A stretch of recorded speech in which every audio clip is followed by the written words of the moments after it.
శిఖరాలకు సవాళ్లు, విద్యార్థుల విజయాలు.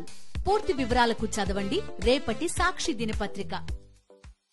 పరారీలో ఉన్న జనసేన నేత కొరియోగ్రాఫర్ జానీని అరెస్ట్ చేసేందుకు పోలీసులు సిద్ధమైనట్టుగా తెలుస్తోంది. మా కరెస్పాండెంట్ కిరణ్ అడిగి మరిన్ని వివరాలు తెలుసుకుందాం. కిరణ్, చెప్పండి, 3 రోజులుగా ఫోన్ స్విచ్ ఆఫ్ వస్తున్నట్టుగా సమాచారం అందుతోంది. ప్రస్తుతం జానీ మాస్టర్ ఎక్కడున్నాడు? నెల్లూరా, లదాఖా? ఏం చెప్తున్నారు పోలీసులు? ఎప్పుడు అరెస్ట్ చేసే అవకాశం ఉంటుంది?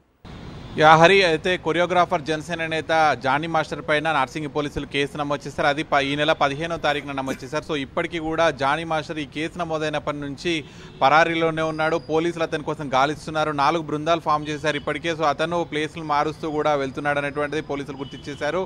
ఇప్పటికే ఎస్ఓటీ బృందాలు కూడా ఫామ్ అయ్యాయి. అతనికి ఖచ్చితంగా అరెస్ట్ చేస్తామంటూ కూడా పోలీసులు, ఇందులో ఎందుకంటే నాన్ బెయిలబుల్ సెక్షన్లుగా ఉన్నాయి అతని మీద, ముఖ్యంగా 376 కింద కూడా అతని మీద కేసు నమోదైంది. కాబట్టి అది ఎవరైతే ఆ యువతి కేసు పెట్టిందో, ఆ యువతి మైనర్గా ఉన్నప్పుడు ఆమె పైన లైంగిక వేధింపులకు పాల్పడ్డాడు, లైంగికంగా చిత్రహింసలకు గురి చేశాడు అనేటువంటిది ఆ యువతి పేర్కొన్నటువంటి ప్రధాన ఆరోపణ. సో ఖచ్చితంగా ఆమె మైనర్గా ఉన్నప్పుడు ఈ విధమైనటువంటి చర్యలకు పాల్పడ్డటువంటి జానీ పైన ఇది నాన్ బెయిలబుల్గా ఉంటుంది శిక్షణలు. సో ఖచ్చితంగా జానీ దొరికితే మాత్రం అతన్ని అరెస్ట్ చేసి నార్సింగి పోలీస్ స్టేషన్కు తీసుకురావడానికి పోలీసులు ప్రయత్నిస్తున్నారు. సో ఈ నేపథ్యంలో అతనితో టచ్లో ఉన్న వాళ్ళు కావచ్చు, అతని భార్య, వీళ్ళందరూ కూడా ఎక్కడ ఉన్నారు ఏంటి అనేటువంటి ప్రస్తుతం పోలీసులు అతని కోసం గాలిస్తున్నారు. ముఖ్యంగా దీనిపైన తెలంగాణ మహిళా కమిషన్ కూడా సీరియస్ అయింది. నిన్న బాధితురాలు తెలంగాణ మహిళా సంఘాలతో కలిసి తెలంగాణ మహిళా కమిషన్ చైర్పర్సన్ నెర్రల శారదను కూడా కలిశారు. 40 పేజీల నివేదిక ఆమె స్టేట్మెంట్కి సంబంధించి మహిళా కమిషన్ కూడా అందజేశారు.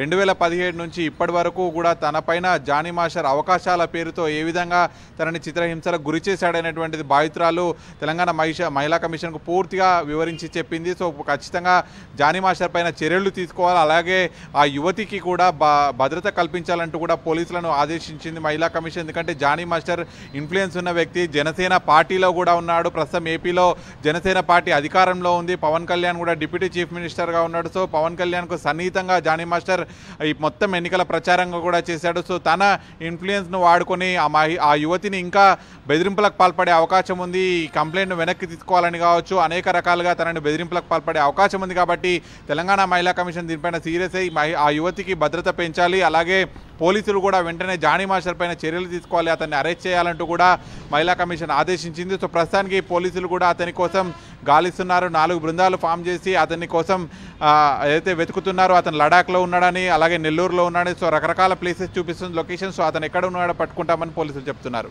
All right Sai Kiran.